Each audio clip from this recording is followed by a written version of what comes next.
నిన్న తెల్లవారుజామున మా పార్టీలో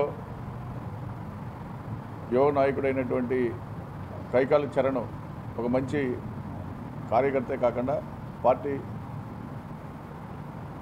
క్రియాశీలకంగా తిరిగేటువంటి వ్యక్తి హఠాన్ మరణం జరిగింది. తెల్లవారుజాము 4 గంటలకి హార్ట్ అటాక్తో చనిపోయినటువంటి పరిస్థితుల్లో అందరం కూడా వెళ్ళి పరామర్శించడం జరిగింది. ఈరోజు దాని మీద ఆంధ్రజ్యోతి ఈనాడులో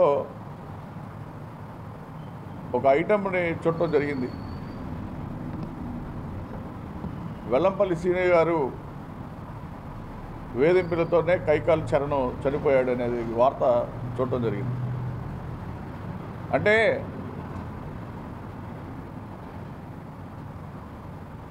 ఈ ఎంత దుర్మార్గమైనటువంటి పరిస్థితిలో ఈనాడు కానీ ఆంధ్రజ్యోతి కానీ వాళ్ళ రాతలు ఎలా ఉన్నాయంటే, విజయవాడ నగరంలో కాపుల మీద రెవల్యూషన్ లేపడానికి ఎన్ని విధాలుగా ప్రయత్నం చేస్తూ ఉన్నారు. దానికి నిదర్శనం పొద్దున ఇచ్చినటువంటి వార్త. ఎక్కడా కూడా కైకాల చరణ్ కాపు సామాజికి చెందినటువంటి మనిషి కాబట్టి కైకాల చరణ్ చనిపోతే పొద్దున్నే 7:30కి నేను ఎమ్మెల్సీ గారు అట్లాగే వెల్లంపల్లి సీనియర్ గారు తిరుగుతా కూడా 3 రోజుల క్రితం వాళ్ళ ఇంటికి వెళ్ళి కూర్చొని కాఫీ తాగి వెళ్ళినటువంటి పరిస్థితి. ఇక్కడ కాపుల్ని రెచ్చగొట్టడానికి ఎంత దుర్మార్గానికైనా దిగజారిపోయి ప్రచురించడం అనేటువంటి పరిస్థితికి మరి ఈనాడు ఆంధ్రజ్యోతి ఈ స్థాయిలో చేయటం అనేది చాలా దుర్మార్గం. ఈరోజు ఆ కుటుంబం ఆ మనిషిని కోల్పోయి 2 బిడ్డలు, మగపిల్లలు, చిన్నపిల్లలు, ఆర్థిక పరిస్థితే కానీ ఆ కుటుంబ పరిస్థితే కానీ ఆవేదనలో ఉంటే ఇటువంటి ప్రచారాలతో కాపుల మనోభావాలు దెబ్బతీసే విధంగా ఆ పత్రికను రాయడం అనేది చాలా దుర్మార్గమైనటువంటి విషయం. ఈరోజు నగరంలో ఉన్నటువంటి ప్రతి ఒక్క కాపు సోదరుడు కూడా దీన్ని గమనించమని చెప్పి నేను వేడుకుంటా ఉన్నా. అంటే కాపులతో రాజకీయం చేసి రేపు ఓట్లు పొందడం కోసం ఏ కుటుంబాల్లో అయినా సరే మీరు రోడ్లకి ఇచ్చేటువంటి స్థాయికి దిగజారిపోతే చూస్తూ ఊరుకుంటామని చెప్పి అనుకుంటా ఉన్నారేమో. కబడ్దార్ ఎవరికైనా సరే. ఈరోజు ఆ కుటుంబం ఆర్థిక పరిస్థితి బాగోక 2 చిన్నపిల్లలతో ఆ పిల్ల ఇద్దరు కూడా వేసుకొని ఇంట్లోనే ఉన్నటువంటి పరిస్థితి. ఆఖరికి వాళ్ళ ఇంటికి వెళ్ళి రేపొద్దున సమాజం ఏ విధంగా చూస్తుంది ఆ కుటుంబాన్ని కానీ ఆ పిల్లలను కానీ. ఈ విధమైనటువంటి ప్రచారాలు వల్ల ఆ కుటుంబం ఏమైపోతుందని చెప్పి నేను దయచేసి ఆలోచించమని చెప్పి నేను అడుగుతా ఉన్నా. ఒక కాపు సోదరుడికి అతను ఆరోగ్యం బాగోలేకో లేకపోతే ఇంకోటో కాకుండా హార్ట్ అటాక్తో హఠాన్ మరణం పొందితే ఆఖరికి చావును కూడా రాజకీయం చేసుకునేటువంటి ఎదవల్ని నేను ఇప్పుడే చూస్తూ ఉన్నాం. చరణ్ కాపు కాదా?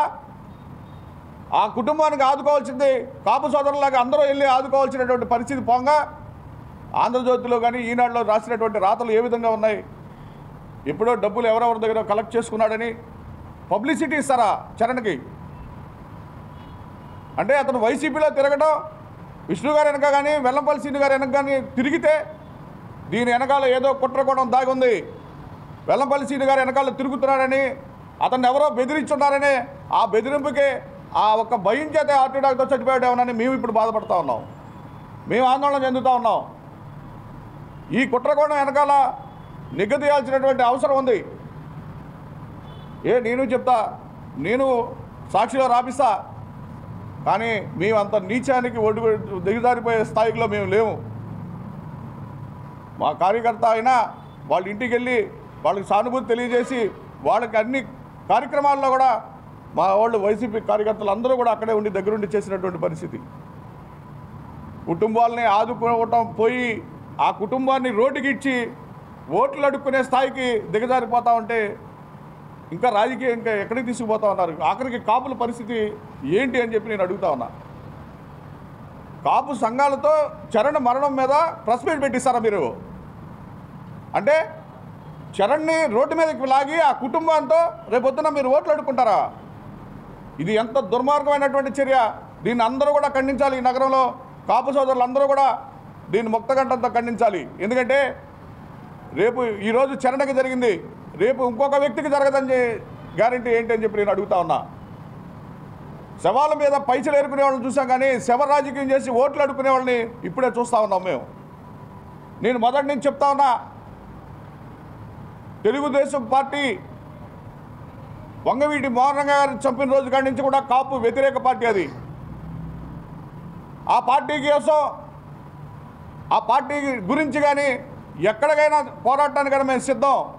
ఈరోజు కాపులు వైఎస్ఆర్సీపీలోనే ఉన్నారు, దాన్ని విడగొట్టడానికి ఇన్ని ప్రయత్నాలు చేస్తారా, శవరాజకీయాలు చేస్తారా? అంటే కాపుల్లో గొడవలు పెట్టి కాపులు కొట్టుకొని రోడ్డు మీదకి వచ్చే విధంగా ఈ రాతలు రాస్తారా అని చెప్పి నేను అడుగుతా ఉన్నా. అసలు వెల్లంపల్లి శ్రీను గారికి, కైకాల చరణ్కి వెల్లంపల్లి శ్రీను గారు ఇన్ఛార్జిగా వేసి 15-20 రోజులు కావస్తూ ఉంటే చరణ్కి వాళ్ళ ఫ్యామిలీకి వెల్లంపల్లి శ్రీను గారికి అసలు సంబంధం ఉందా? జగన్మోహన్ రెడ్డి గారు ఎవరిని ఎక్కడ శాసిస్తే అక్కడ పని చేయడానికే మేము కార్యకర్తలాగా పనిచేస్తాం అని చెప్పి ఆయన సెంట్రల్ నియోజకవర్గానికి వచ్చినటువంటి పరిస్థితి. చరణ్ మరణానికి ఇలా మరణించాడు అనగానే ఆయన పాదయాత్ర కూడా ఆపేసుకొని అక్కడికి వచ్చి రూల్లా గారిని, ఎమ్మెల్సీ గారిని అక్కడ పెట్టి అన్ని కార్యక్రమాలు చూడమని కూడా చెప్పింది వెల్లంపల్లి శ్రీను గారు. మరి అట్లాంటి వ్యక్తి మీద ఈ విధమైనటువంటి బురదలు, అంటే కులాలతో రాజకీయం చేసే పరిస్థితికి దిగజారిపోయారంటే జగన్మోహన్ రెడ్డి గారిని చూసి మీకు భయం పట్టుకుంది. కాబట్టి కేవలం కాపుల మీదే రాజకీయాలు చేస్తూ ఉన్నారు. దయచేసి విజయవాడ నగరంలో ఉన్నటువంటి కాపు సోదరులు కానీ, కాపు సంఘాలకు కానీ నేను తెలియజేసేది ఒకటే, చరణ్ అనే వ్యక్తి మన కుటుంబ సభ్యుడు. ఈరోజు మన కుటుంబ సభ్యుడిని పేపర్లకి, మీడియాలకి ఎక్కించేటువంటి పరిస్థితికి దిగజారిపోయి రాజకీయం చేస్తున్నటువంటి వ్యక్తుల్ని దయచేసి ఖండించమని చెప్పి మీ ద్వారా నేను అడుగుతా ఉన్నా. రేపొద్దున ఆ పిల్లలకి ఇది ఎంత మచ్చో తెలుసా? మీరు దయచేసి గమనిస్తూ ఉన్నారా? మీరు రాసిన రాతలు అతనేదో డబ్బులు దండుకున్నారని, అతనేదో చేశాడని, ఎవరో ఏదో దాన్ని భయపెడతారని, అంటే ఇవన్నీ కూడా మీరు చేసుంటారేమో అని చెప్పి ఈరోజు అనిపిస్తూ ఉంది.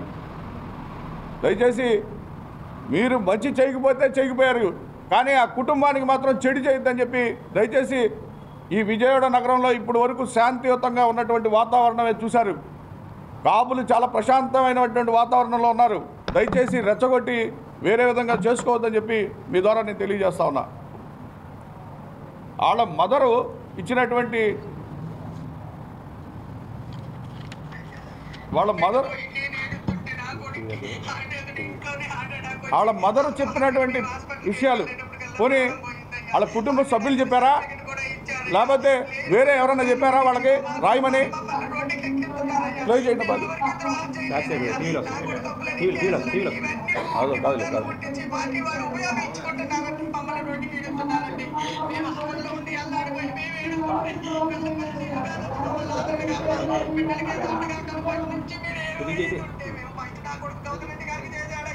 తర్వాత మళ్ళా విష్ణు గారికి చేశాడయ్యా.